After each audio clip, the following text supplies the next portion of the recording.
Come and listen to my story about a man named Abraham. His Lord was named Yahweh and was called the Great I Am. Abe was married to dear Sarah, but of children they had none. They loved their lives quite dearly, but they really wanted one. A son, that is.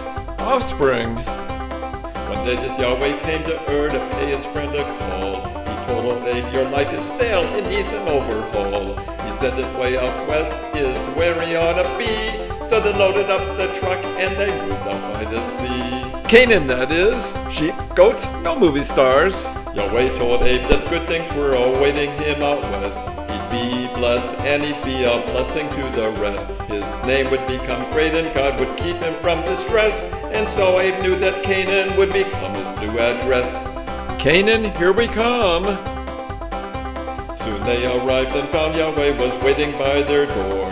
He had a big wide smile and was holding something more. He brought a big housewarming gift that none there could believe. Abe's offspring would inherit all the land beneath their feet.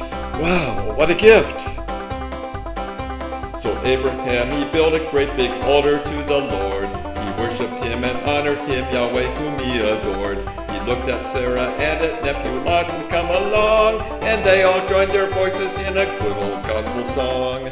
Bringing in the sheaves, bringing in the sheaves. But time went by and Yahweh seemed to fade into the wall. It seemed that Abe could not remember Yahweh's voice at all. He soon got bored and found the Canaan way of life quite dim, and he packed his bags again and headed southward on a whim. Come on guys, we're heading out. The Negev desert seemed a place to spice up their routine. It called to them and soon they all grouped in that brand new scene. But then a great famine swooped down and took away their meals, and now they seem to find Yahweh ignored all their appeals. Yahweh, oh Yahweh, where are you? Our clan became desperate and didn't know what to do. Perhaps return to Canaan where Yahweh had once come through. But Abe proposed that Egypt might provide a nice relief, for he had an inkling for Mediterranean roast beef. Sounds delicious. Can we order ahead? And so they sent their GPS once more toward the west. But rumors soon reached Abraham of dangers and unrest. It seemed that foreign women were on Pharaoh's shopping list, and any attached husbands would find their lives dismissed. Lions and tigers and bears, oh my! Well, Abraham was nothing if not savvy most of all. So in his desperation, he was quick to make the call.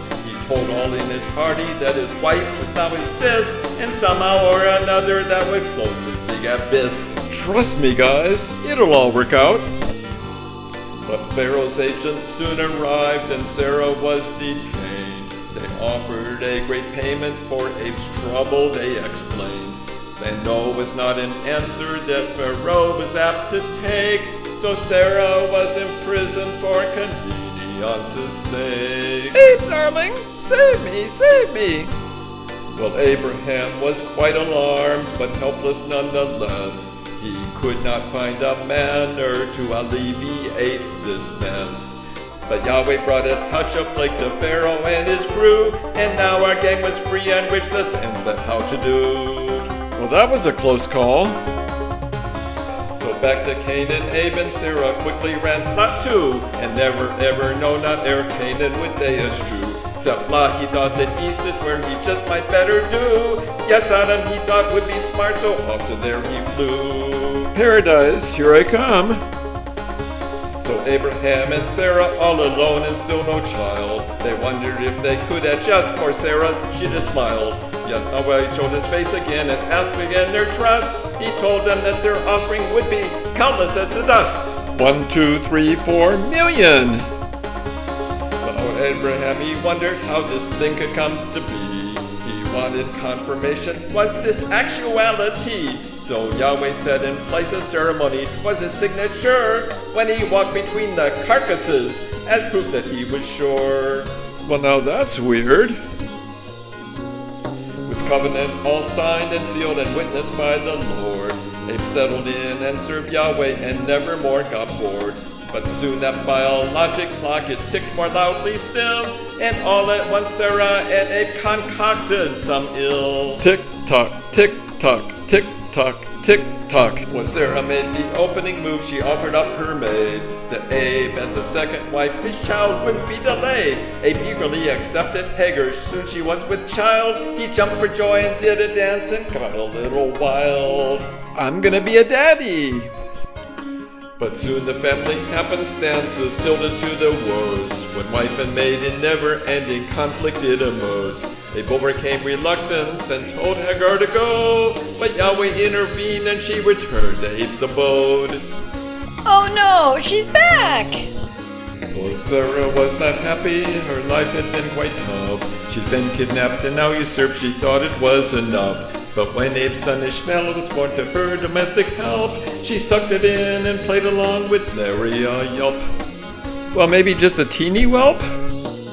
More years went by, and one day while standing idly by, our Abraham looked up and saw three strangers coming nigh. He recognized them all at once as none other than God, and bowing down he touched the ground, his heart was full of laud. Sarah, we got company.